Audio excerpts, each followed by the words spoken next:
5ই August খুব নির্মমভাবে আমার ভাইরে গুলি করে হত্যা করছে পুলিশ। আমার ভাইয়ের বুকের ডান সাইড দিয়ে গুলি ঢুকছে, পিছন দিয়ে এত বড় একটা ক্ষত হইয়া গুলিটা বাইর হইছে। আমার ভাইয়ের যে লাশটা আমি ঢাকা মেডিকেল থেকে নিছি, অনেক অনেক কষ্ট করে নিছি আর কি। আর বিগত 2 বছর হয়ে গেছে গা, আমরা সরকারের কাছে কিংবা ইন্টারিং এর কাছে অনেক আশা করছিলাম যে আমাদের ভাইয়ের যে কবরগুলা যে পাকা হয় আর কি। কি এমন মানে একটা দুর্ভাগ্য যে আমাদের যে ভাইয়েদের গেজেট থাকা অবস্থায়ও যে পারিবারিক কবরস্থান বিদায় যে আমাদের ভাইয়ের কবরগুলা পাকা হয় না। আচ্ছা, এই দেশে কি সরকারের চেয়ে বেশি হয়ে যেতে পারে গা যে পারিবারিক কবরস্থান? তাহলে সেই কবরস্থানটা সরকারের নামে নেওয়া হোক, সরকারের বরাদ্দ করা হোক, যেতে এই পারিবারিক কবরস্থানে বাংলাদেশে যত মানুষ আছে, আর ওইখানে একটা দুইটা না, ওইখানে 17টা কবর শহীদের 17টা কবর আছে।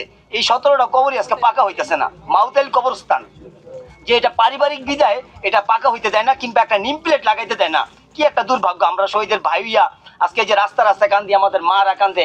আসলে জানি না, আমাদের এই 30-32 বছরে আমরা আমাদের মায়ের চোখে পানি দেখে আমাদের চোখে আসে পানি আসে। আমরা যে কথা বলি আমাদের বুকটা ফাইটা জায়গা। এই দেশে যদি আরেকটা গণঅভ্যুত্থান করতে হয়, আমি মনে করি সবার আগে আমি জীবন দিব। রাখি, আসসালামু আলাইকুম।